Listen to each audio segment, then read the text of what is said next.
Welcome to When We Cry Smoking Room Valentine's episode. This is a Valentine's special, and we have 3 more people here. Would you like to introduce yourselves? I guess Des could go first. Des, go first. Hello, people with good taste. I'm first, and I'm Des. Hello, I am the sad and lonely horse cam. Okay. I am Turbo Virgin Jensen. Hello. Everybody has such cool nicknames for themselves. Good taglines. Okay. Hello, this is your friendly neighborhood mushroom, and today Wait. I have a question. Mushroom, why do you always introduce yourself as a friendly neighborhood? I think, like, the idea is that, like, because I could come off as extremely aggressive, I try to introduce myself as, like, a nice person. Okay, makes sense. Deception, I see. I think it's like, so you know how, like, they say, like, your friendly neighbor, not a friendly neighbor, your friendly neighborhood Spider-Man, like, or like blah blah, you know, like, I just think it's funny to, like, claim that I'm a friendly neighbor while I'm, like, coming off like I'm a steamroller that's coming at full speed and running you over with, like, a 14-ton truck. Exactly like Spider-Man. He ruins people's lives. He leaves people hanging up in that webbing. Yes. So today, since it's a Valentine's episode, do we want to talk about our personal Valentines, or that's something that is a little bit too nebulous to talk about since it's COVID times? I don't really have a Valentine. Yeah, well, I only introduced myself. I'm sorry for putting everybody on the spot. Actually, we could just cut this. Dude, my only memory of Valentine's Day I've ever had was originally Persona 5 was supposed to come out on Valentine's Day, but it didn't. And I was like, I was jokingly say before it was delayed, like, I was gonna spend my Valentine's Day, like, playing Persona 5 all day, and that's my entire day. But it didn't come out on Valentine's Day. So Horsecam, what you're saying is that you got stood up by your only Valentine's Day, and it was a game. Yes. Thank you, Atlas USA. Got stood up by the entirety of Atlas. It's fine.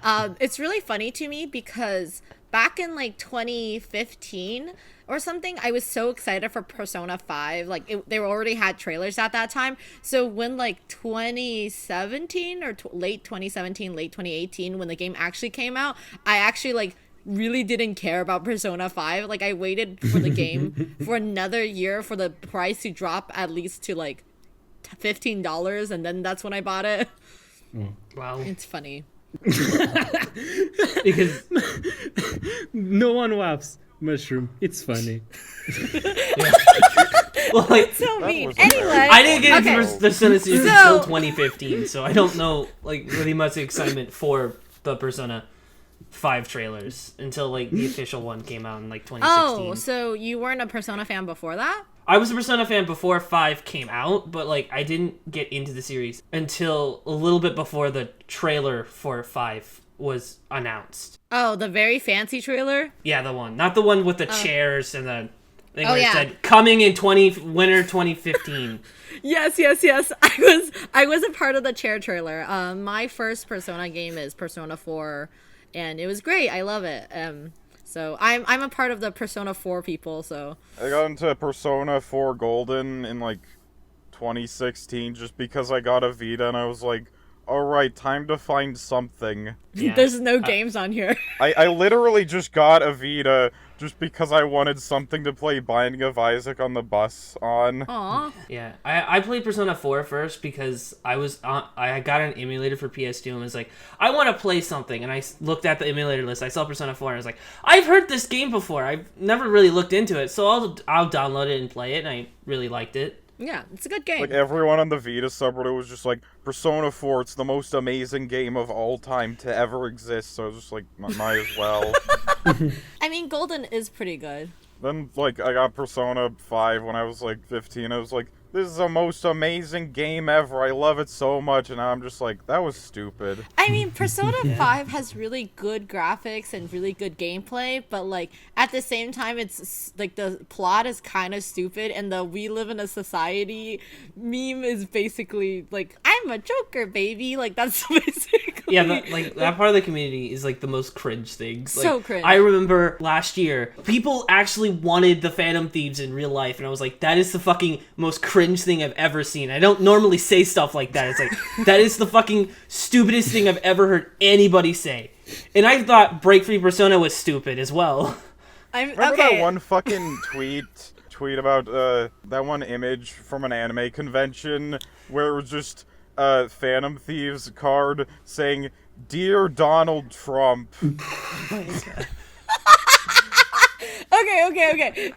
Now we're gonna become the Persona podcast, but before we get too far on the Persona train, We are getting into the Fire Emblem train. let's come back to Valentine's and 7 expansion. I feel like Des is in the background crying about how he doesn't have a PS4 or have a working computer to play any games that is not. I Just a will visual have a novel. working computer in some time. I think your computer could run Persona 4 Golden.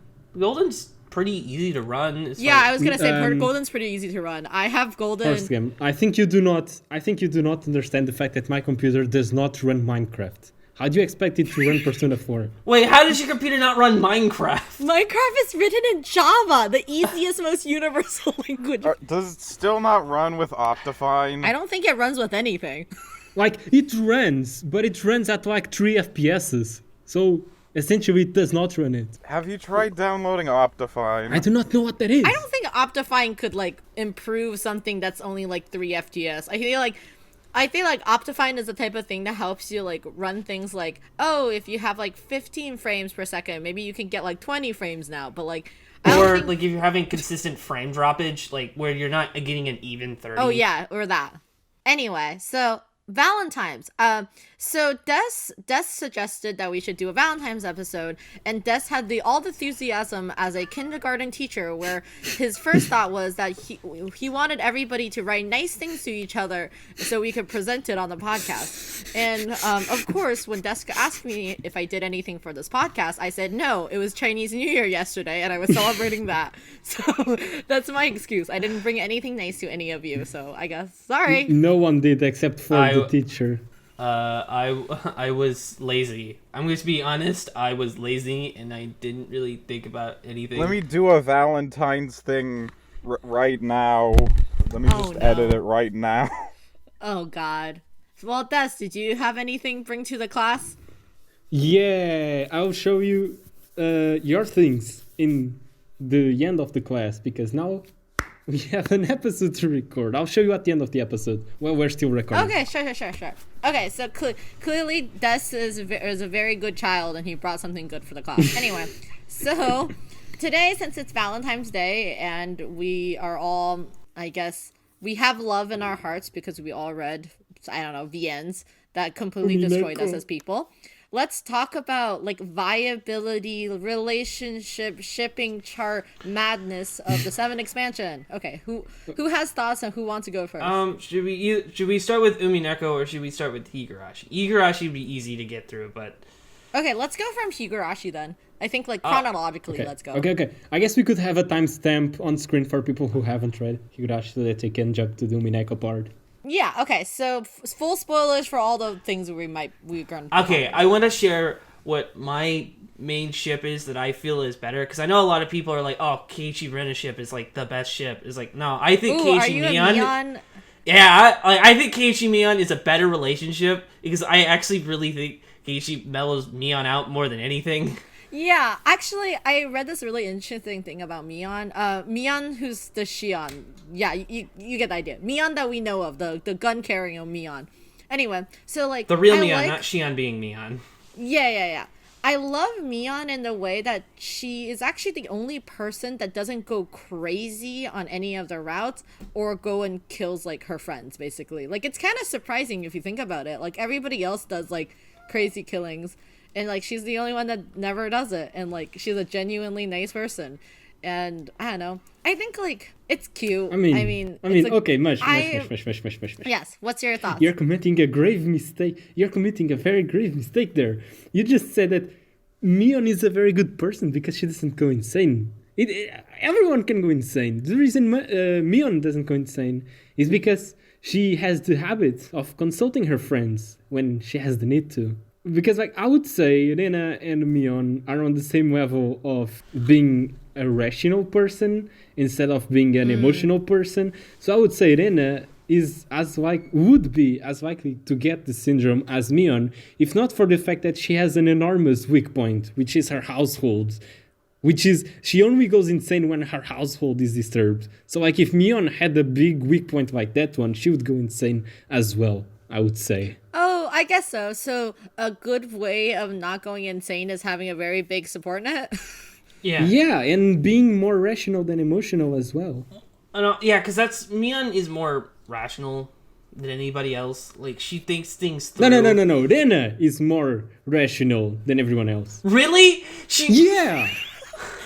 Did you not read? Did you read Sumi Haraboshi? Where she literally, hey, you know what? I need to save my friends. No. Let's fucking blow up the entire school. Horse game. She was under the effect of a syndrome. She was under the effect of a fucking Yeah, syndrome. exactly. She's rational. I do think she is very perceptive and very knowledgeable because, like, the fact that she can figure out that what happened to Rika and Satoko in what's a Dagashi? What's a Dagashi? Fucking I hate these Go arc names because they're overwriting the original names in my head. But horse game. Do you remember Rena facing Keiichi in Tatari Goroshi when Keiichi is having his whole mental breakdown about wanting to kill Teppei? Rena, that's a prime example of Rena being an extremely rational person. Because at first, she tries to get her point across to Keiichi, but once Keiichi starts not listening at all and being completely fucking unreasonable, Rena, her outburst isn't like an emotional outburst. She knows where she needs to strike with words, and she does that like very precisely and calculatively, if that's even a word. Her outbursts aren't emotional.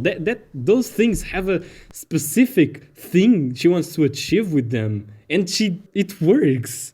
And like the reason she goes insane in Tsubi Horoboshi is because, once again, her weak point, like her household is her weak point. She has trauma. Yeah, I get it. Like, I haven't read the extra arc Miyotsukishi. I think that's the name of the arc, which is the alternate Matsuri Bayashi. But from what I heard, a lot of people like it. It's like a really amazing arc because it just serves as a more grander end to Higurashi than like the end of Matsuri Bayashi. Yeah, I also need to read that because I really like Matsuri Bayashi. I'm curious to know what it is that people consider to be better than Matsuri Bayashi. Talking about Higurashi just makes me realize that I literally don't remember half of Higurashi, and that's exactly why I'm revisiting the whole subject. Yeah. I mean, so Des, is that you declaring that you like Rena more than... I guess you do like Rena the most out of everybody. Yeah, Rena is like my favorite character of all time. But like when it comes to ships, yeah, I think Keiichi and Rena are better. But before I go into this, I need to put a disclaimer because if Sayumi listens to this, she's gonna axe my head off. Okay, like, I know we are shipping children, but this is not because we have any kind of twisted desire with children, alright? This is just like a character discussion as like any other. At least from the way I see it, we're not doing this because we want to think about Keiichi making out with any of these girls, right?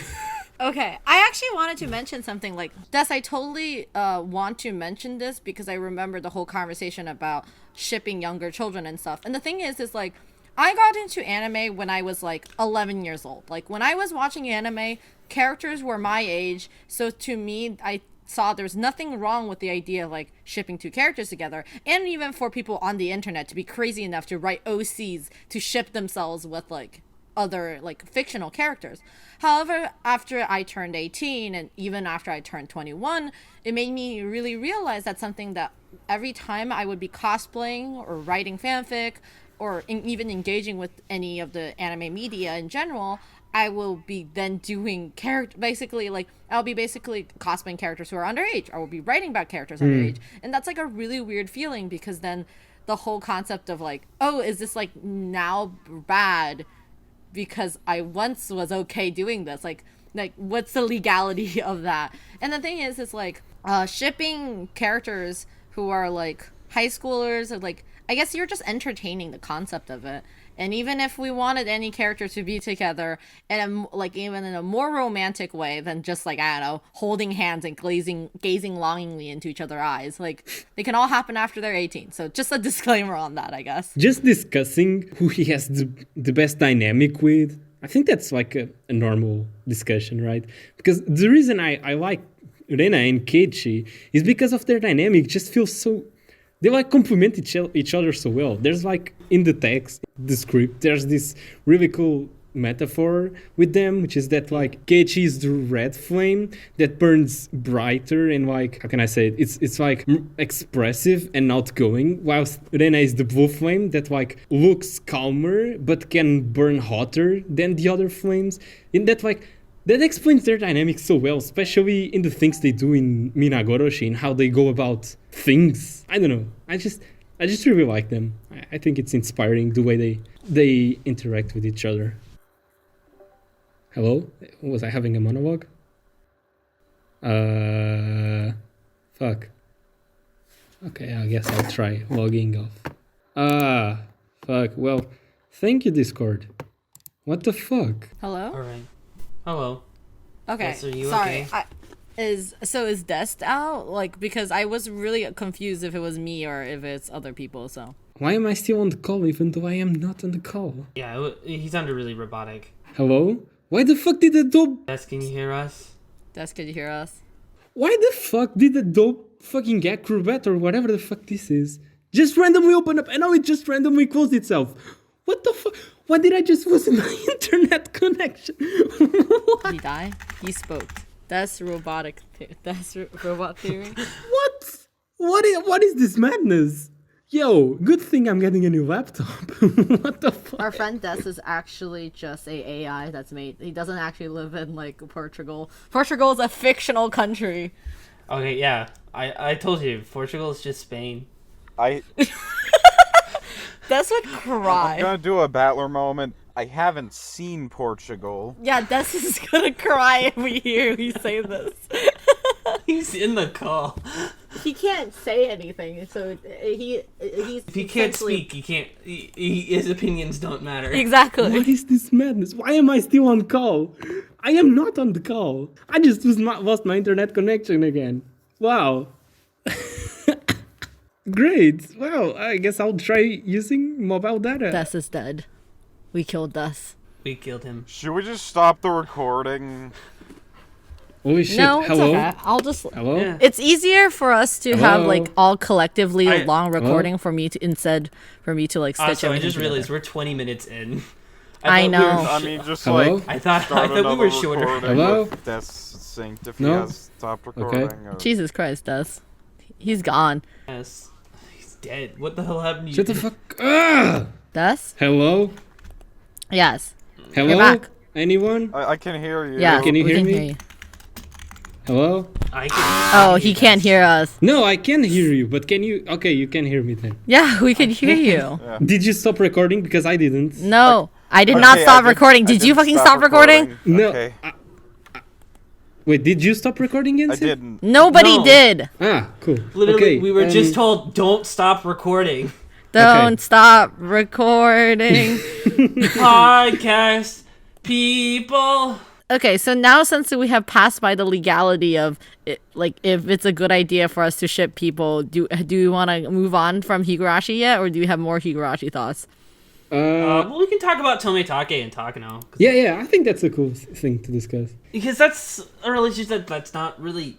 I don't see a lot of people talking about. Because... Are they well, romantic? except- yeah. What? Do you think they are not romantic mushrooms? I don't know. I'm literally only halfway through, and I feel like Tomitake. I feel like Tomitake is just a simp for her, and I don't know Exactly. if she like. That is the essence of the relationship. And Takano's like, yeah, I like it.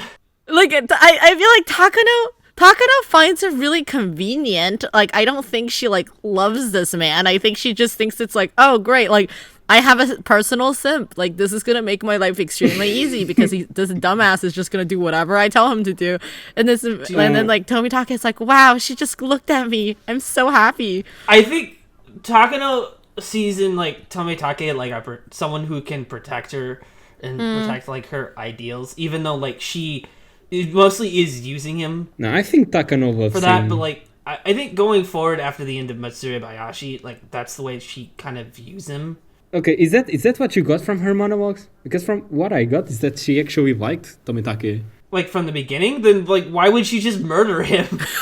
Bro, it's because she's a yandere. Because okay, Horsecam, her whole life was leading up to that moment, and she simply decided to choose her ideals over her feelings. She could have chose anybody else. Why did she? Oh no, actually no. She had to take care of Tomitake. I mean, also, like, doesn't she know that, like, he's, like, they're just gonna be on a loop anyway, so it doesn't necessarily matter that much? And Takano does not know that. Wait, She's done. what do you mean she knows about the loop? Does she know about the loop? I don't actually remember. She does not No. know. Do you know what?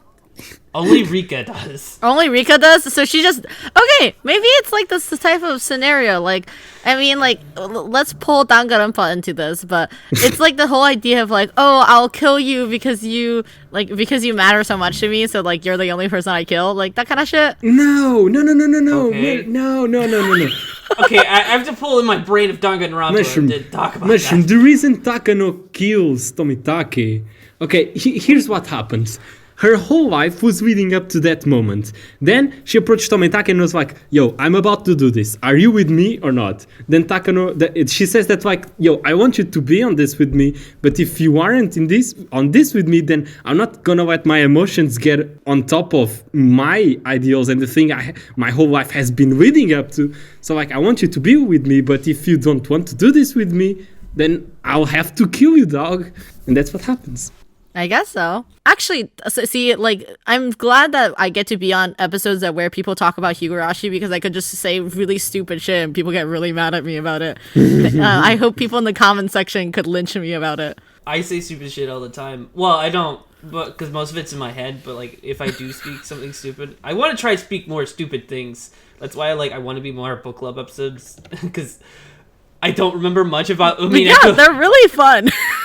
I don't remember much of Umineko's question arcs that much because I played them over a year ago. Oh, totally. It's really great because like I'm reading book club. Because of book club and because my friend is reading it, I'm reading question arc all over again, and I forgot how fucking boring EP1 and EP2 is. Horrible take. And I'm like sitting here thinking like, when the fuck is the blue truth gonna start showing up? It's like, hey, but AP3 is a really good episode, but we're not here to talk about the book club. Oh yeah, of course not. Oh, what else do we want to talk about in Higurashi? Like, do we want to talk about the sudden wave of people thinking that Oishi is like super fuckable on Twitter? Yeah, I don't Oh, understand. fuck yeah, man. Hey, like, he is kind of hot, but he, like, no wonder he needs the AC. Because others, like, everybody would be like, everybody in Hinamizawa would, like, instantly get L5 because they can't have Oishi. Oh, Jesus Christ. Just liquefied at the point when they see him. Ugh. But yeah, I mean, the new animation style is just so much softer. Like, everything is so cute. Yeah, we talked about the Go's animation. You talked about Go's animation, right? Yes, Go animation. Yeah, Go. We talked about Go animation on the last log episode, and like a lot of us think that the animation itself is okay, and like we talked about like the cat mouse, which I think are just funny. But that's not an animation, Horsecam. That's art style. I like the art style. The art style is fine. The animation is okay.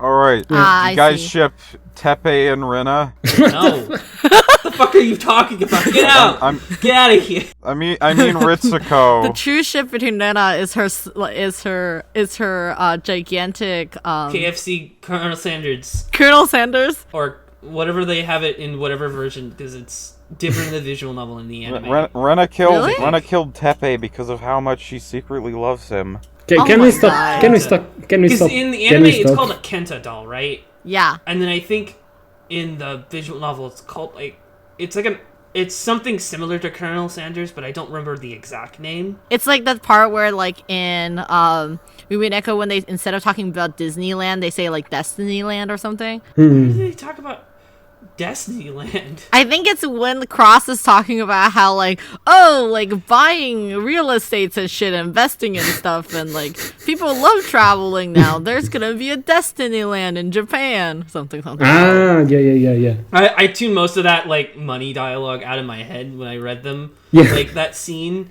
in episode 1, where they're like talking about the inheritance, even though that scene is probably the most important, like a very important scene.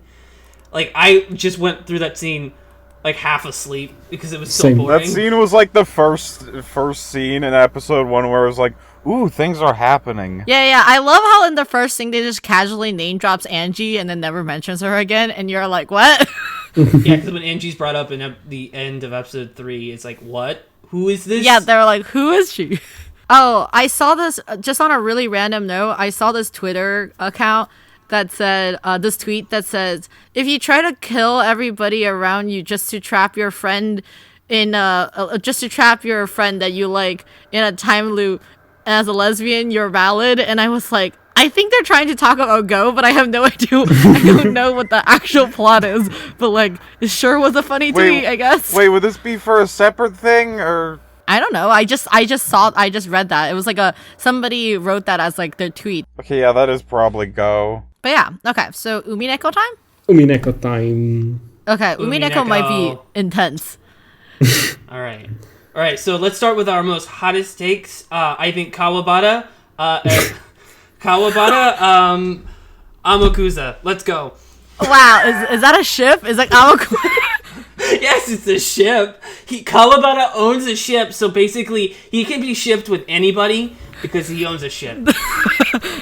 I guess I can't pull that logic. Angie X schizophrenia demon Erica on the ship. Yeah, actually, that's a real ship. I do think like schizophrenia Erica and Angie is a pretty good trick ending twist, like a trick ending ship.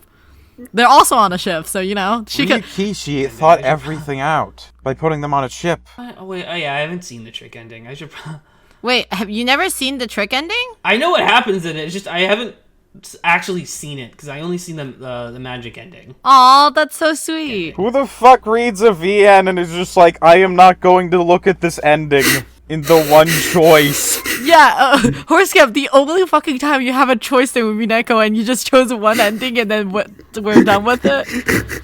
I think I have a save there, but like I just didn't want to go back because at that point I was like I can't, like I've read like so much Umineko, I was like I just kind of want to move on because literally like an hour after I finished Umineko I just started reading. It's half an hour long. Continue reading Higurashi. I didn't even take a break to take what I just read. Damn. Wow. Just imagining someone like seeing the end of Umineko with just like completely dead eyes, and then just clicking on Higurashi in the middle of a slice of life scene. I can't believe that's what happened to you. I basically I think when I first finished Umineko, I basically read it and then was like, what the fuck? And then just sat there and cried, and then I was like, okay, now I need to lay down or something. This is too much. It wasn't like I was reading Umineko days on end. Like I finished episode 8. I read it a month after I finished episode 7. I was like, I just kind of want to get through this. And I enjoyed episode 8. I think episode 8 is pretty good. It's just, I don't know why. In that day, I was just not interested in it. I think the ending, I should, if I ever get a chance to, I should really just reread episode 8 again. You should. You should reread episode 8 in manga form. That's what I recommend. Yeah. I recommend manga form, episode 8, if you're going to reread it. If Yeah. you already experienced it in the VN form, going back to read it in VN is takes you forever. But the manga does a really good job. And it added a lot of scenes that are extra punchy, I think. Very true. Just on a really random note, Angie, definitely a lesbian. That's 100% sure. I am I could see that radiating off her, she's a lesbian. Yeah. Also, she's 18, so technically speaking, we can ship her with anybody. Where's the evidence, Mushroom? Where's the evidence? Her whole She just seems lesbian, that's it. just I don't okay. This is Her gonna sound face. crazy, but Angie her whole deal about her disinterest and her feeling this is gonna sound really weird and it's gonna sound really baseless, but her whole relationship with Mammon and or her imaginated relationship that she has with Mammon. I mean, Angie seems to be this kind of person that didn't necessarily even need a romantic relationship. She needed a lifelong partner basically. And Yeah. and to me it screams lesbian. But like that's just like personal projection.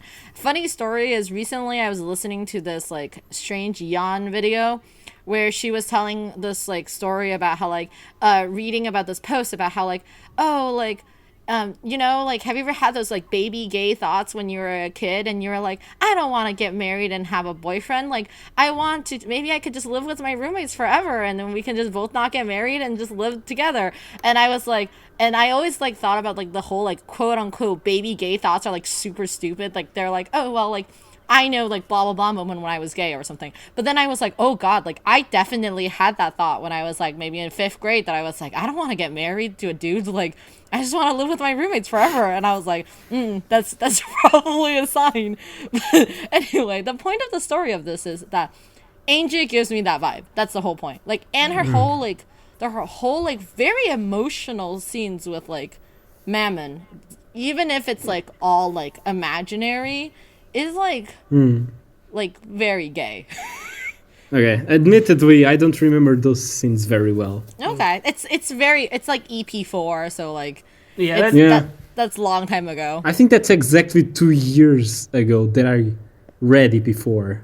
That's I mean, I think I don't even know when was the last time I read EP4. I think like 7 years ago. Oh yeah, mine was over a year ago. I don't think I revisited any question arcs after like 2015, so like that makes it really difficult for me to remember anything from question arc. So I mean, I think like people like shipping like Amakusa and Angie, and I'm like, I don't know, man. I don't even know how. Yeah, I don't feel that shit. Amakusa is most likely in his 30s. Yeah, I was gonna say, like, Amakusa's way older than her. Like, way, like, double, at least. Like, that's why Amakusa and Amakusa is Battler theory exists.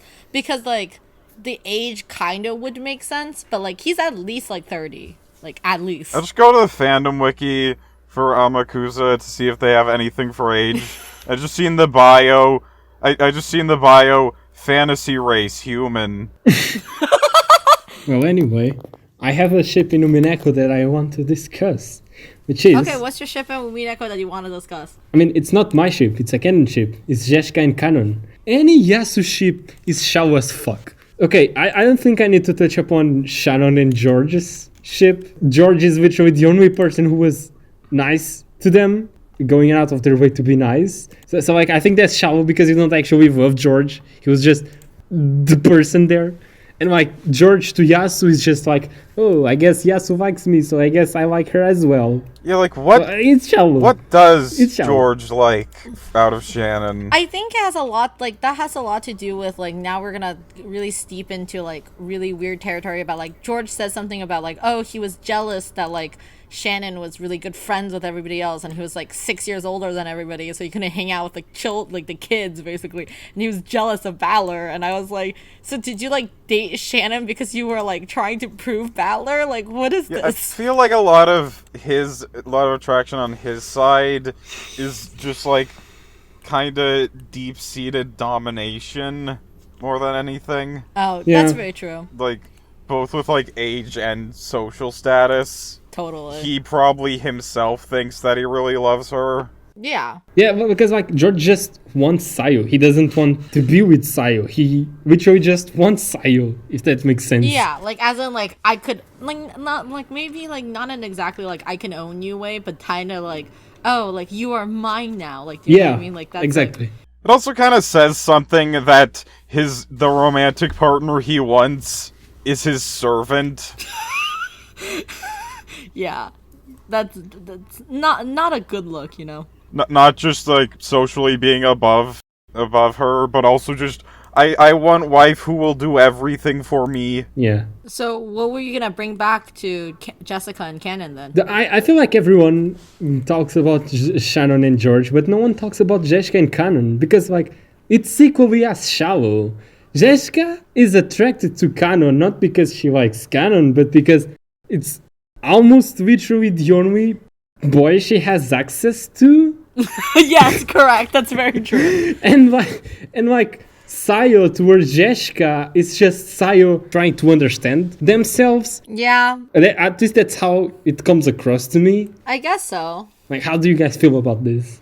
Yeah, funny story. This is more thoughts, but my friend that's playing the Umineko with me, we are on like EP3, and when he first met Jessica, his thought was that Jessica could have been a lesbian, and I was like, what? And then he was like, I think Jessica is like the good butch lesbian, like comparison to like a femme, like a more femme girl. And I was like, oh, okay. And I just thought that was like, what a funny comment that he said, that he doesn't really know what the meaning of it is. And I was like, what a very weird commentary to have. But I do think like Jessica deserves way more. Like, she deserves better. Not that saying that like Canon wasn't good, but Canon was very like not reciprocating. Like, it's very like cold. I mean, Canon is going through a lot of shit. To be fair. Yes. I'm not like Yeah. I'm not saying that this is like Canon's fault, but like I don't think like it just sucks for Jessica, because Jessica's like pouring her heart out. Meanwhile, like Yasu is here like working out like what her deal is, like, you know, like. Yeah. And like it's just not fair for either of them. I feel like the shallowness of Jessica to Canon kind of depends on if you think of Yasu's personalities as actual different personalities that exist, or just sides of her that she's writing about. Because like if you just see them as only like metaphorical, then like Jessica's attraction to Canon could be her even loving the sides of Yasu that she hates. Okay, I think that those distinct personalities are just... This is the 80s. Like, Sayo would have no concept of non-binary things, right? So, Yes. Instead of being like, oh, I guess I am attracted to many things, she would be like, fuck, being attracted to boys and girls is not compatible on same person. So, what will I do to understand these things I'm feeling? I guess I feel like two different people. I think that's why she ends up creating two different personalities. It's not because she herself feels that she is two different people, but because she feels that being attracted to both binary genders is something not able to happen in only one person. That's very interesting. Yeah. So like the idea that I don't know if Sayo has dissociative identity disorder. No, definitely not. Absolutely not. I don't think so. That's just me. I'm putting that out there. But yeah, it can't really be DID if it's completely intentional. Yeah, like this is completely intentional. Like as in Yasu wrote out like all of this. Like Yasu created these characters. Yeah, that would be like creating and playing a character. It's not something that your brain just does. Yeah. It's a exactly. persona. Because Canon is also the one Persona. to whom Yasu entrusts the frustrations, so that Shannon can be the pure personality. So it's completely intentional, I would say. Yeah, I do think like what Yeset mentioned, which is that like it is very sweet. That's very true that Jessica loves the part of Yasu that Yasu hates, which is that like Yeah. Yasu created all these characters because Yasu thinks like her box is very constricting. Like she has boxes in her life, I guess, like roles that she has to play. Like, and since she lives in 1986 Japan, she doesn't understand there's like she doesn't understand there's like more than binary to gender or to gender attraction. What doesn't help is she just lives on an island separated from the rest of the world. That's very true. Like If only she lived in America, then Ronald Reagan would have talked about non-binary rights. In the new fucking Call of Duty where it can be non-binary in the 80s. But yes, she lives on an island. I literally don't even know where this conversation is going. Then I'll give some direction to this conversation. Thank you, Des. Give direction. We have covered Shannon, we have covered Canon, and now I How want is to it cover... already 50 minutes? Jesus Christ. Oh, because we fucked up. Yeah, we this is fucked probably up like many only times. 40 Okay. minutes Yeah. of recording so far. Less than 40, I say. Okay, so resuming my rant on why every Sayo relationship is shallow as fuck, Beato and Butler. I saw this tweet the other day that completely encompasses my feelings with Sayo's feelings towards Butler, because Sayo hasn't seen Butler in 6 years. So the feelings of love they might feel towards Butler, it's not love, it's just the concept of a better life that they are seeing in Butler. It's just desperation. Yeah, like infatuation. Like Totally. It's an Yeah. obsession. Like, she basically put Balor on a fucking pedestal and was like, this is Yeah, it. yeah, Like, yeah. this is what life is. Like, she's not attracted to him, she's attracted to a quote. Yeah, but like with this rant, I'm not trying to I'm not trying to roast Sayo with this rant. I'm just like trying to analyze how completely cornered she was and just how complex her relationships were. And also, like, just relationship levels of attraction between Battler and Beatrice. Well, like, I think Battler definitely respects Yasu a lot. Like, the attraction between Battler and Beatrice is that Beatrice is literally just the things that he likes just as a character, just made specifically to appeal to him. Yeah. I mean, that was just luck. I think we need to talk about this. Like, thus, we do need to make distinctions because there's a difference between, like, Yasu, an actual person, and her attraction to Battler, and, like, the character of Battler and Beatrice. Yes. Since it was essentially written by Ikuko and Toya, Butler's attraction to a blonde with blue eyes was also written by them, and not actually what Beato might have looked like. Is that what you're trying to say? No, but what I'm saying is... Wasn't there an interview where she said, like, all characters have black hair? Yes. Yes, but Beato may be different because Beato is Italian, not Japanese. That's very true. I think out of everybody, the only person that could have blonde hair is Beatrice. The original Beatrice. Beatrice is, like, I think the one time where hair color is mentioned in the story for blondness. Yeah. And I think, like, they mentioned that, like, the only reason why Erica looks like that is because, like, Berncastel gave her blue hair. I don't think that it's I think it's stupid that he said, like, all characters have black hair. I understand they probably, like, want some realism, but, like, who cares? They already have colored hair. I was, like, telling Kirby one time in a call that it's canon that all the Umineko characters have black hair, and he was just like, shut the fuck up, that's not real, shut the fuck up, what? No, that's stupid, that's stupid. Golden truth. He just refused to believe that. It is stupid. Well, I understand where he's coming from. Like, it's just weird to out of nowhere start looking at these characters all with black hair just because Japan likes to give their characters colored hair as... I don't know how to explain this, but it's a cultural phenomenon that I am not able to explain. Because I think it's stupid to say that it has black hair. To me, like, it's not like it ruins my suspension of disbelief. Because, I have suspension of disbelief, especially with anime characters, because they all have colored hair to make them stand out a little bit more, so they don't have the generic hair colors that all usually Japanese people would have. Yes. And so they would stand out a little bit more. Because, like, I can understand, like, they might not be dressed the same way. It's a visual novel. I don't care whether or not what I'm seeing is what they actually are, because it's a story, first of all. I know it's not real. It's completely changing your perception of a character. Because, like, I remember me being completely defensive about the concept of Berncastel being Ikuko's cat, simply because that would mean Berncastel was not an actual character in the fucking story, and I was like so defensive about that.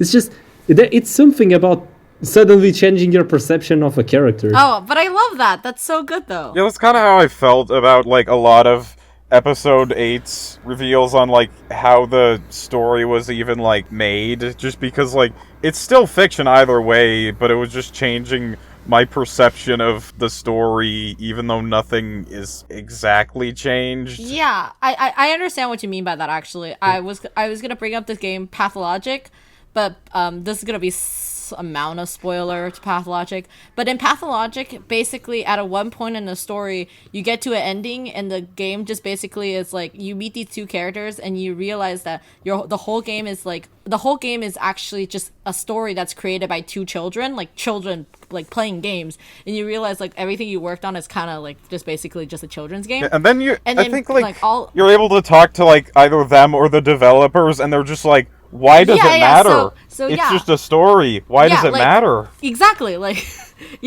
basically in the end, then you meet like the second ending you get after that one is like you meet the developers, and developers are like, why are you mad that it was all a story? You know you're playing a video game, right? Like this. You is mad, all just bro? Yeah, because like some people, because I understand like people get mad about that kind of stuff, but what I do, because this is something I can't. When I went into about when I was halfway through Umineko, like I knew like there was so many different layers to the story. Like there was like what Rakenjima, there was the Meta World, and there was like the other world above Meta World that isn't not specifically the Meta World. The game Beatrice, of Battler okay. and Bieto, their game, and like the area above where Burn and Angie are doing their own thing. I have a diagram about this, by the way. Yeah, I saw that, but like it had no change into what I thought. And like when that thing was revealed in episode 8, I was like, yeah, this basically just adds another layer that, like, yeah, sure, I don't like these reveals, but like they're fine because I can just be like, yeah, who cares? Oh, I love the all of these layers now, but when they were revealed, that's when I was like rather salty. I was like, man, fuck this. Yeah, I think that's the reason probably why I immediately went from Umineko to immediately with Higurashi, because I was like, these reveals are like very not great to me. Like it was a really sad thing, and it was like I just didn't like sad, that. Exactly. And it was like I just want to move on to something else. I think that's really funny, Horsecam, that you mentioned that, because I think I was really, I think like upset is like a good word to say it, but like, you know how like Higurashi has a good ending basically, like it's just like a good, like a happy ending. Yes. But like I thought like Umineko was like really mean. That's why I actually love EPA after, like, I think I like really was hurt by EPA back in like 2011 when I first read it, but like in 2015 when I reread all of Answer Arc, like I really actually like EPA. Is like you realize like it means something. There is a point to like all of this, like why like they basically recontextualize the whole story.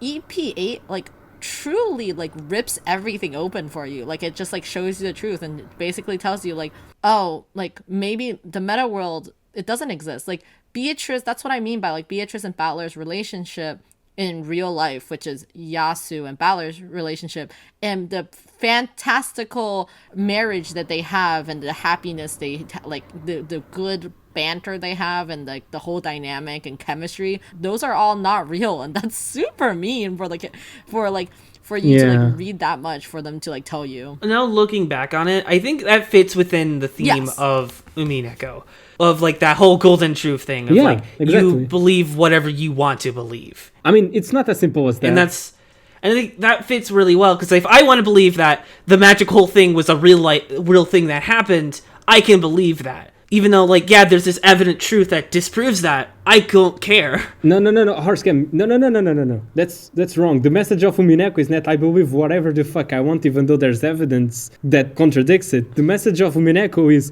if you cannot attain more information about this specific subject that is hurting you, then it is better to just make up your own truth to cover the blank spaces than to forever be hurt about the incomplete information you have about it. Yeah, no, I think it's funnier to say believe whatever you want. I think this is my thought. I think for me, Umineko's theme is about moving the fuck on.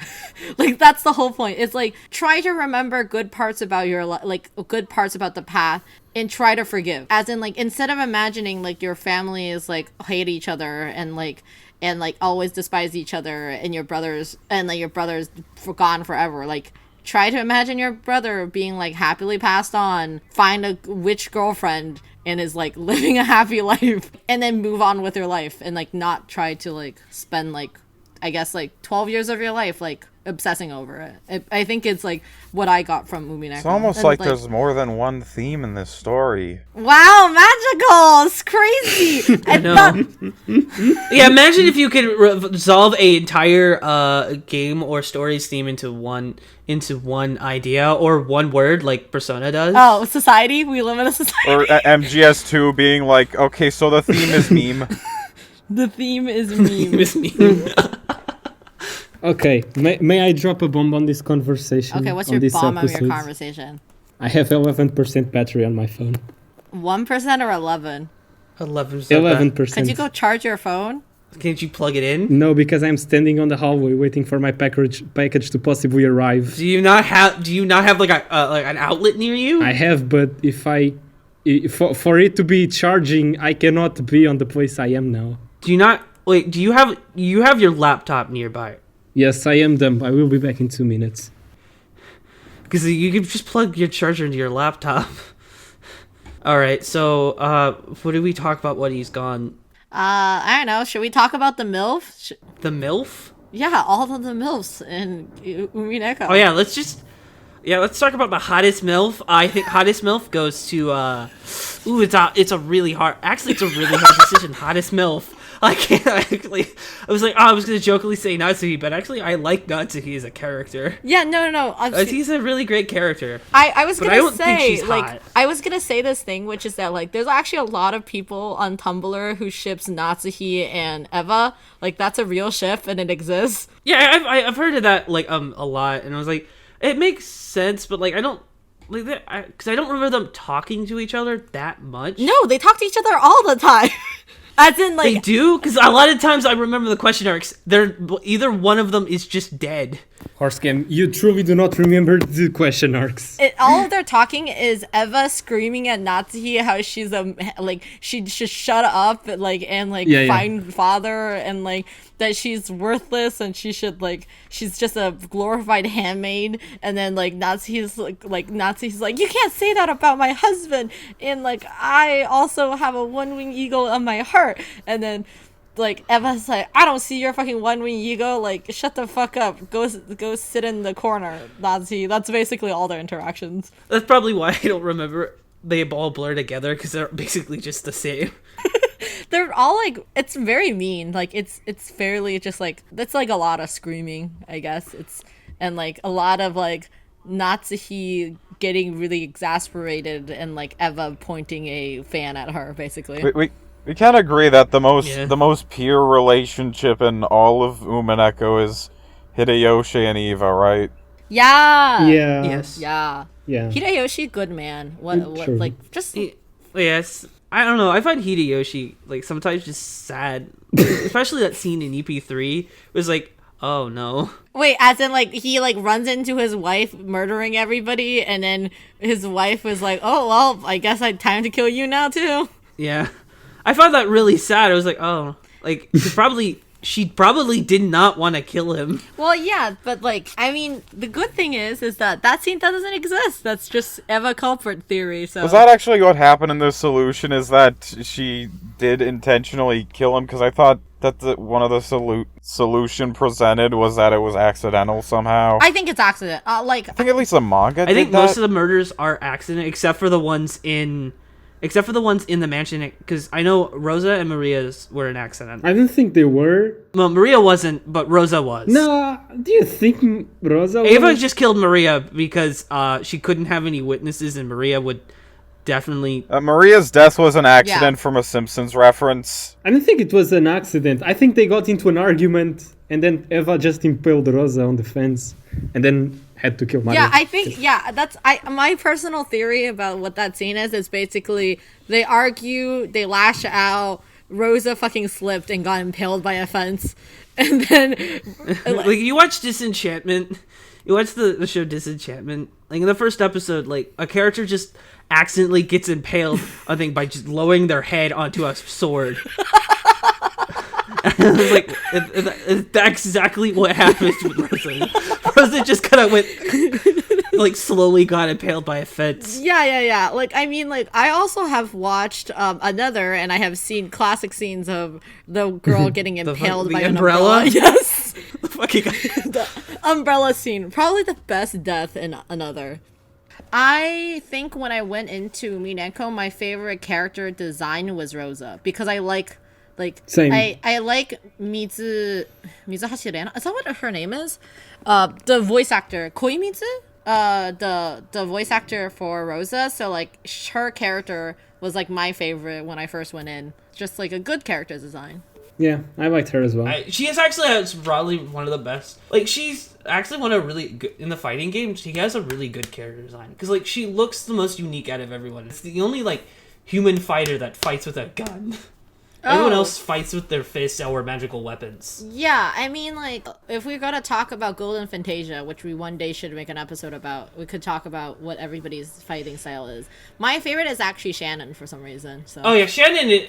She's the shield one, right? She has shield. She all her naturals, like, or not her naturals, like her non-magical things are like she turns around and throws like a cart at, like turns a cart at you, like those tea cart, like if her down B basically, or like I don't know fighting game term. I don't know the fighting game terms, but like her down moves are like hers, like sitting down and like flipping a blanket, or like it's like a lot of funny like moves, or like she like uses her hand with like a fly swap and like swap you. Maybe we should really do an episode on Golden Fantasia. Golden Fantasia is really good. I pirated it because I thought we could probably just like do some fake land thing for netplay, and then I see that there is no option for LAN, and the only way to do multiplayer is through the Steam servers. Which, what the fuck? No. Really? No, the pirate version has LAN. The reason I know that is because I actually have Golden Fantasia. I think I mentioned this earlier, like in another episode, but I pirated Golden Fantasia back in 2015 in Chinese. And then I actually try to do LAN party because you have to write a code in, basically, I think, is how you get, like, internet people to work with you. But, like, it's just really shitty and it drops all the time. So I think, like, when 2017 came around, Golden Fantasia actually came out on Steam, I was super excited and I immediately bought it thinking that it was going to be better. It's not. But I also don't have a PS4 controller right now, so I can't really play it on my computer. Because playing fighting games on your keyboard is like the saddest thing possible. Well, yeah, I would never use a keyboard for fighting games. Because one thing, if I ever play fighting games seriously, I would want like an arcade stick if I ever get one, but they're a little expensive. Arcade sticks, fancy. Anyway, is there any more thoughts on Valentine's Day content that we have? Did we decide on who's the best mom and Umineko from a MILF perspective? I do not want to get into that. Well, Rosa's the only single one, so Rosa. Well, like Ava and Natsuhi are like in dedicated relationships. I mean, okay, like everyone is up for grabs in this hypothetical. I can't believe we didn't even mention Kirie this whole time we were sitting here. It really shows. Because I was thinking about Kirie, but the thing is, I don't know how to take the validity of episode 7's tea party about Kirie's character. Like, if it was not episode 7, I think Kirie would win because, like, holy shit, she's a fucking great person. Yeah, I'm not sure if Kirie. I think the validity of 7. One day we can make an episode about this, but EP7 Tea Party Kirie, I think it's half truth, half false, like half lies. So. Yeah. I think events all happened, but like how they presented it is kind of different. That is how I imagine it to be. Yeah, that makes sense. Yeah. Okay, there is one pairing that we have not mentioned. It's a crime not to mention that pairing. Wumb and Baron. Is it? Come on, guys. That's child porn though, so you're canceled. Leave. I mean, they're witches. They're like 100 years old. Fucking Yansid. They're like thousands of years old. Calm down. I did not bring this up because I want to see witches with child bodies making out. I mentioned this because, like, their dynamic is really cool. They, like, both hate and love each other. That's cool. And they're, like, very grotesque to each other in, like, a loving manner. Yeah, they're in an abusive relationship. It's so cute. It makes sense in the world of witches, Jan Sid. It's like a meme at this point, as not getting this event special episodes until, like, way too late for it to be called an event special. It would be kind of funny if we released this a month later. Yeah. Let's release this on March 14th. Let's do it on White Day. Oh, that would be what perfect. day? That's actually really perfect. So now we can talk about White Day. We can talk about White Valentines, like as in Des. So you read the White Valentines for Umineko. I knew what White Day was before that. No. I'm asking you, how did you like it? Like the manga version. I didn't read it. I just looked at the panels since I had already read it on the visual novel form. And yeah, the panels were cute. I mean, we have 3 new emotes on our server just from me reading that manga. It's so cute. I love that one. Tsubasa, is that one? Tsubasa only has like 3 good chapters, and that's one of them. Okay, for a sec, I didn't know what March 14th was, so I just searched that up. I just see first result, March 14th, Wikipedia. Second result for Wikipedia, steak and blowjob day. that what it is? Apparently, that's Steak just and blowjob. the United States was angry that Japan got 2 Valentine's Days, so they were just like, all right, we're gonna have our own male Valentines called Steak and Blowjob Day. Jesus Christ. The heads need to, like, tone it down, man. This is why heterosexuals don't have rights. Yeah, the hets aren't okay. I like reading the introductory article for Steak and Blowjob Day. It's a satirical holiday created in the United States as a male response to Valentine's Day and celebrated a month later on March 14th. Reportedly supposed to cook a fillet steak and perform fellatio on a man in response to cards chocolate given by men on Valentine's Day. What the fuck? That's actually pretty clever. Like the fellatio and then the fillet steak, like it kind of rhymes, or like at least it has a theme, I guess. It has been suggested that Steak and Blowjob Day is a backlash against the feminist movement. Oh my god! Everything The holiday is is criticized as sexist and patriarchal, though it's positively received by some, but uses a platform to raise for breast cancer research. Really? What?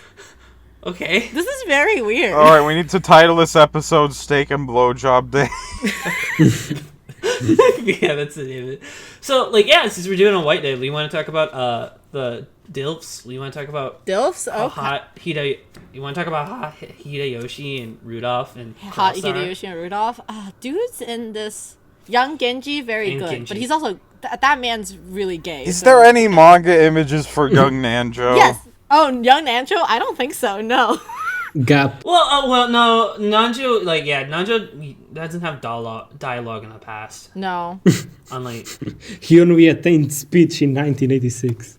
so who's like the hottest dude in Umineko? Butler, because Butler is great as a person, and and he's- George. I honestly really fucking love Butler. Like, Yeah, I love Battler too. I am not attracted to dudes, but I would date Butler, honestly. Okay. That's something I can't really get behind. Horse Scam is like, that is too much information. I just give him a bro job, no homo. It's like I would date him, but like, if I had like spend a night with him, probably I would take him up on that. So in the scenario of like kill, marry, fuck, like I guess Battler ends up in the fuck category. Okay. Yes. I would marry Butler. I would kill Kinzo because fuck that man. And I guess I wouldn't have sexual intercourse with anyone. I would with Rudolph's voice. Only his voice. Okay, how about this? Fuck, marry, kill. You have Battler, Beatrice, and what's a good third one? I mean, you can't. Is Erica 18 or Erica 16? Erica's 18. Okay. Yeah, let's do. No, I don't want to do Erica because obviously everyone's gonna say kill Erica. What? What? Oh, I mean, no, I'll shut up. No, I'll do Erica. I'd- I'm curious to what I'd you marry Erica. Fuck y'all. say. Yeah, dude, I'd marry Erica as well. Like fuck Beatrice. I like, but I like the other two options. Like I rather do, but like I'm sorry, Beatrice. I'm gonna have to kill you. What? I mean, she gives off. Her whole tagline is that she's called an intellectual rapist. Yeah, like she's not like.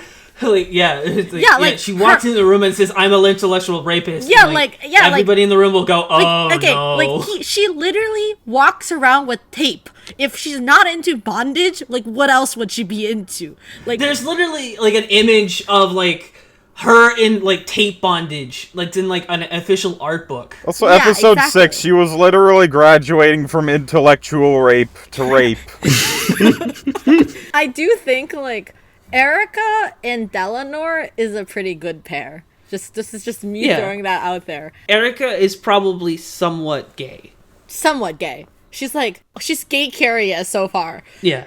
Erica gives me the very strong vibes of like I'm a crazy type A person and I want to control everything about other people in my life, but like if the other person is into that, like I think like Erica would have been very happy with the other person.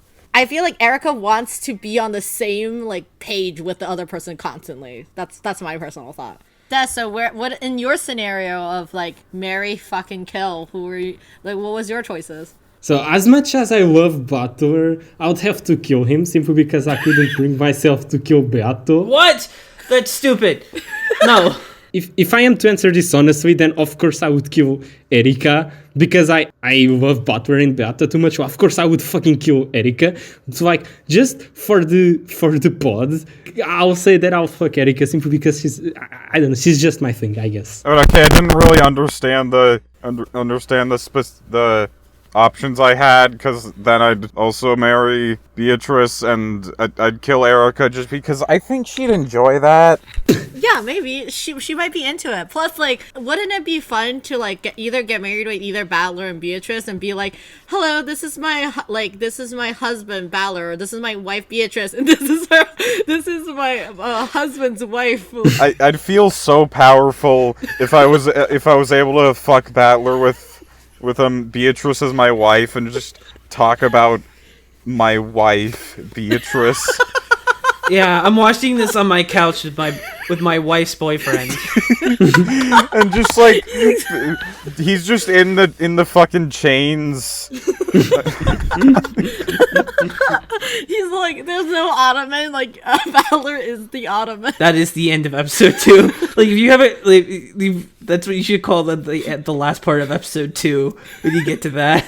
Yeah. Battler is the ottoman. I mean, I think we're either gonna go for Battler is the ottoman or Welcome to My Sex Dungeon. I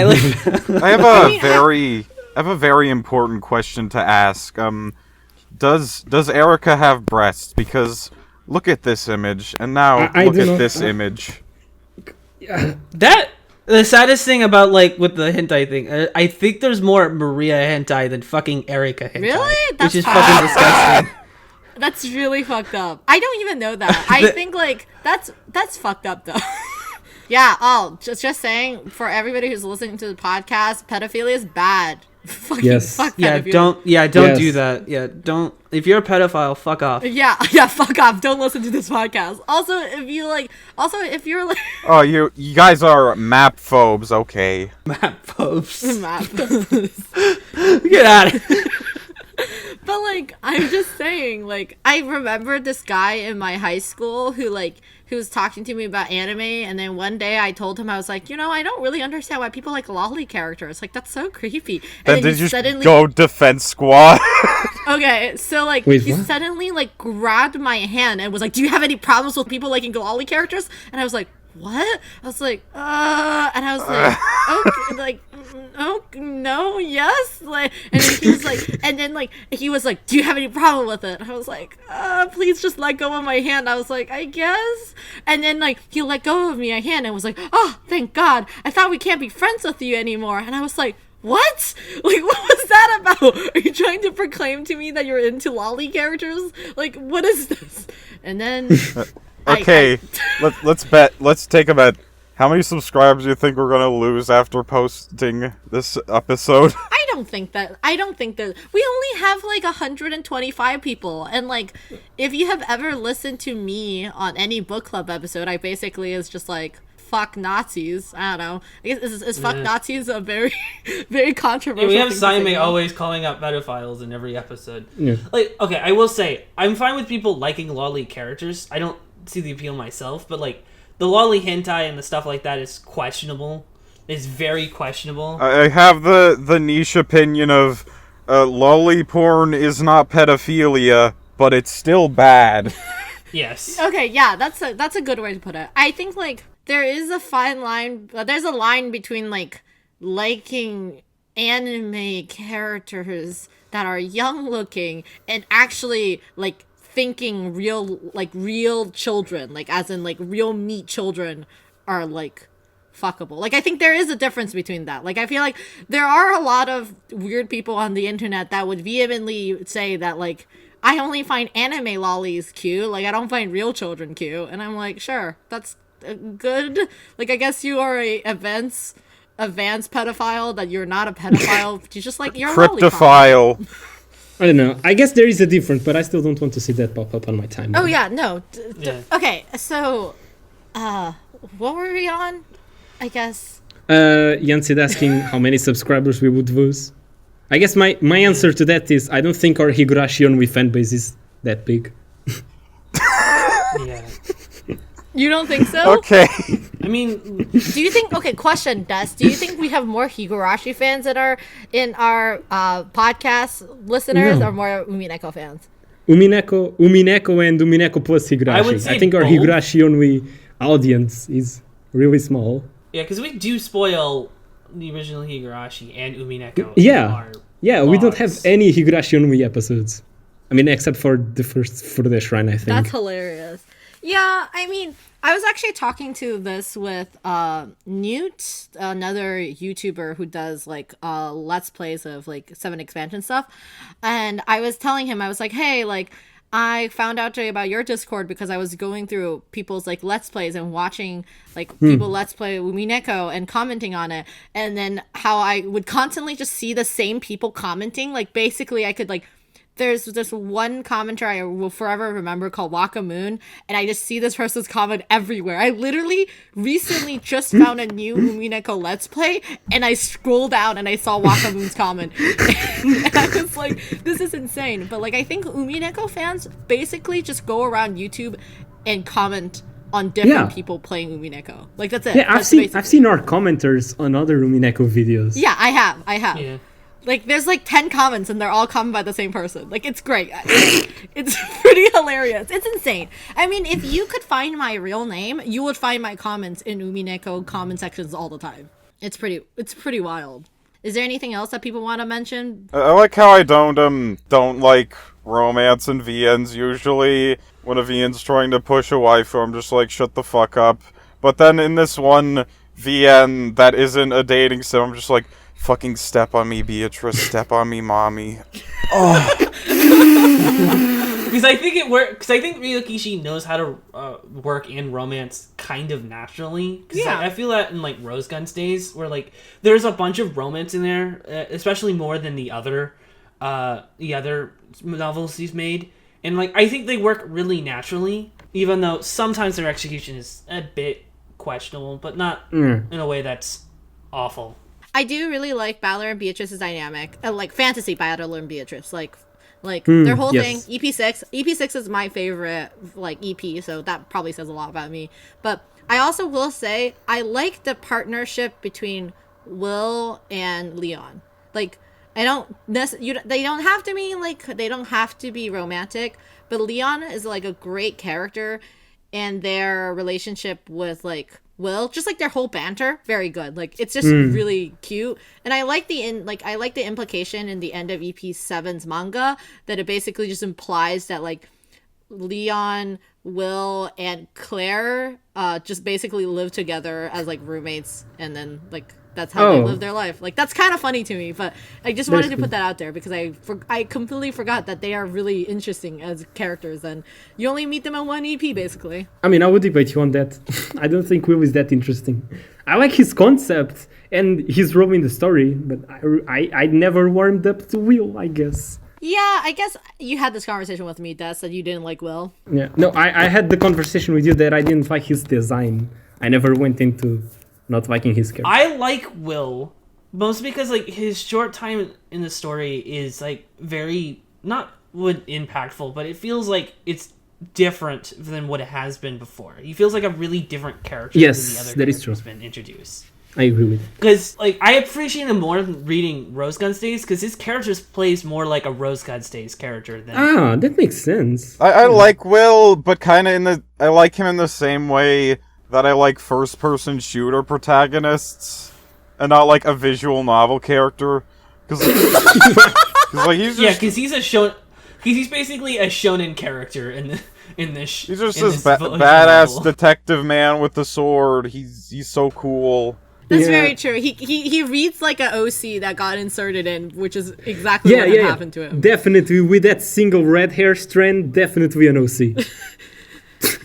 Like, when I first saw his sprite without knowing anything about episode 7, I was like, oh, that's Battler's dad, because they have red hair. It was like, Why would he be Balor's dad? Balor already has a dad.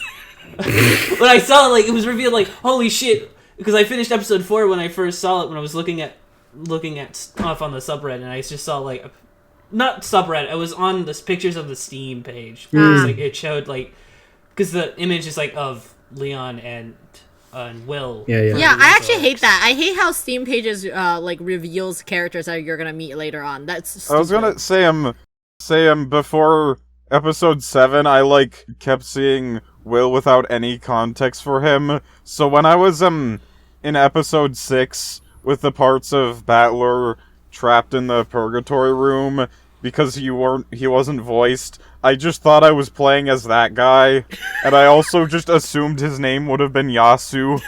Yasu.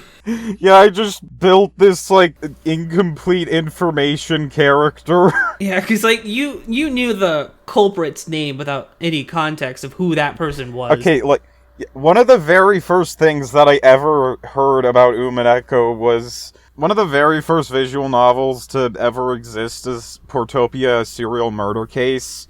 And it's this extremely infamous meme in Japan of Yasu is the culprit. The way the game is told is that, like, you're a silent protagonist, but your assistant basically does everything with you, and his name is Yasu, and then it's revealed that he was the killer, but apparently it's told in this really clunkily way where it's like, I am the killer for, like, basically your protagonist character, so... And I just knew that that was referenced as a plot point in Umineko. Yeah, I knew that as well. Without ever fucking seeing any character named Yasu. That's incredible. I accidentally read, like, the first line of the...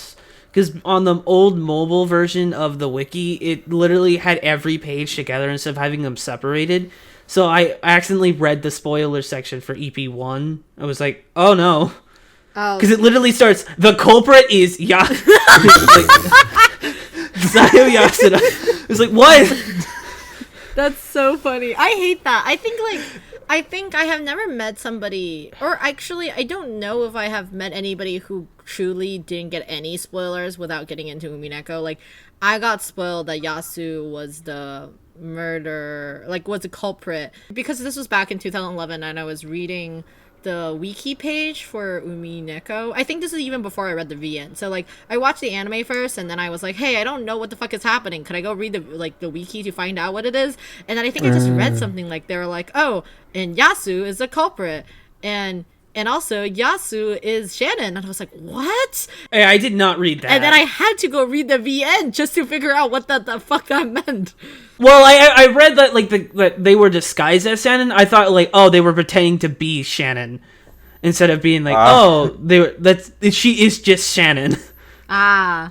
I don't know if I've mentioned this on the podcast before, but when I was still on episode 5 of Umineko, and I was recording the second Furude Shrine episode, like, just before the episode started, I was just in a call with Des and Sayome, and we were talking about, like, theories for Higurashi, and then Sayome just says, well, for Umineko, I realized that Shannon was the culprit, but there's some other things I didn't get. Wait, fuck. And then I just started laughing really hard at the fact that Sayome just spoiled me on the fucking culprit of Umineko. And then right afterwards, Epoch joined the call, barely missing the spoiler. Yeah. Damn. Yeah. I think that's a good ending. I think this is a good ending. Valentine's is completed. We are Valentine's. Valentine's Day, that's Yay. not going to be on Valentine's Day, because this is going to be a pain in the ass to edit. Oh, definitely. But don't we have, like, presents or... Oh, right. Yes. That's what's your kindergarten teacher way of giving the class an important Message about how we should care and love each other. If I said I hate everybody in this podcast, would you hate me? Yes. Anyway. Okay, then I hate all of you. Like, all of you are terrible people. Oh, Goodbye. Thank you. Okay. I'm kidding. Okay, here's my Valentine's for everyone. Because A and B by Pikachu. If beauty could kill, we'd be having... Oh, fucking shit. Wow, these are... Yes, did you pick Danganronpa to terrorize me? I like how you purposely picked the fucking... You picked 2 sprites from the game, and then the one that you used for Danganronpa 1 is not even a sprite. No.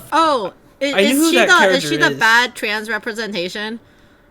Yeah, the one that immediately, once it's revealed that they're a dude, everyone immediately switches pronouns. Ugh, garbage. Fucking hate that. Or, well, like, not even when it's revealed their true gender, it's only like, they have a penis, they are a man. What are they doing in the girl's bathroom? I think the case is fine. I think the case is actually really nicely thought out, but, like, it is a terrible, like, retrospectively, it is, like, a terrible trans reputation. I mean, I think Des, I told Des this many times, but we're doing a trans representation podcast. Like, we're gonna do an episode of that because all of them are bad. Like, Steins Gate is also bad. Okay, I like how 2 of the best trans representations in any piece of fiction I've seen are from Japanese visual novels, except both of them are massive spoilers. Anyway, are we done with this episode? Should we just call it a day? Well, Des hasn't given us his Valentines. Well, thank you for forgetting Mushroom. Now I don't want to give anyone anything. I'm so sorry, Des. Des, we love you. You're a great podcast leader. Des. You're holding us hostage. Help. Okay. Okay, so I'll leave Mushrooms for West because honestly, that's the only one I'm proud of. What? That's so mean. You should So have I'm made sorry. better It's things mine. for other people then. I'm sorry, Horse Game and Yansid, but like yours aren't as good. It's fine. I didn't like you anyway. Which was Kim has declared. Okay, so this is Yansid's from like the theory he shared on the iceberg episode about how Angie became a pirate on the trick ending. I love it. That's why you're a pirate now. That's what you're like. I love it, thank you. Oh no, okay. The hair like looks like Gop's outfit, kind of. Like I did see Angie. I was like, I just see like a bunch of things. I was like, oh my god, is that Gop? Well, anyway, funny. Horse Games, yours comes from the endless torture you put me through because of this Kikonya character. Fuck yes! Yes! Yes! He looks like he has chin pubes. This is so good. Jaden's shirt says, my number one fan, trust me, bro. Yes, dude! Fuck yes! Me and Jaden are fucking buds. Wait, is this guy basically like the Komadai No! Jess compares him to the George of Sakura. Yes, he's the George of And I Kikonya. don't think that. Fucking Jaden is the best character. This is so good. Well, I anyway. like how Sayome just says based. It is fucking based. Mushroom, this is yours. I'm sorry, it is not a meme, but an actual artwork. What? That's actually good. Yeah, that's actually really good. Oh, that's very nice of you. I tried to make those extra arms made of the wool you have on your sprite, Yeah. just so you wool. could hold more things. More arms. Wool. It's very good. You should post this on Twitter so that I could retweet it and then give you engagement. I'll do that Yes. after the episode then. Thank you, Mushroom. So, no feet fetish for Mush then? I thought that fit with the art style, just having those points. I mean, it kind of looks like a scissor, and I think that's what I was thinking of. Like the person looks like a scissor.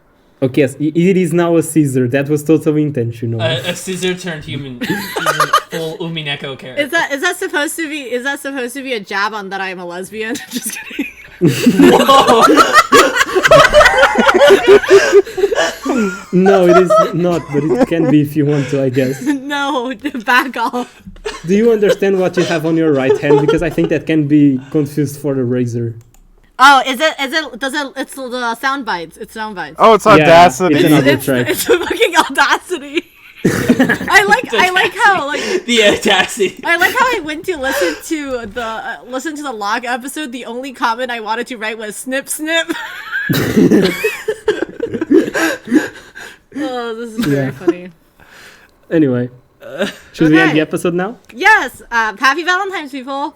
See you on White Valentine's, I guess. Or Happy White Day, depends on when this comes out. Whatever day this comes out, 6 years from now, 8 years from now, whatever this is, because we are currently recording this on, I'm going to date this recording, is it February 12th?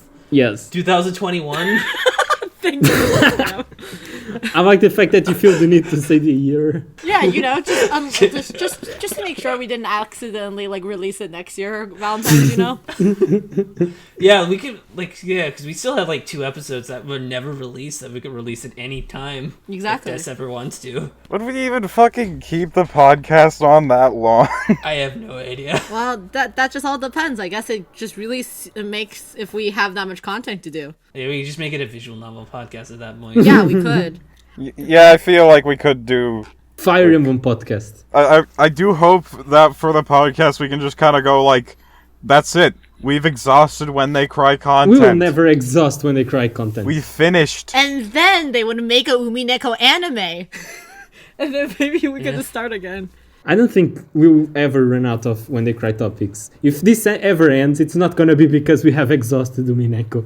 No, it's gonna end on us showing up on a private island in a very big mansion, and that's how we're gonna end this episode. Bye bye everybody. Follow us on Twitter and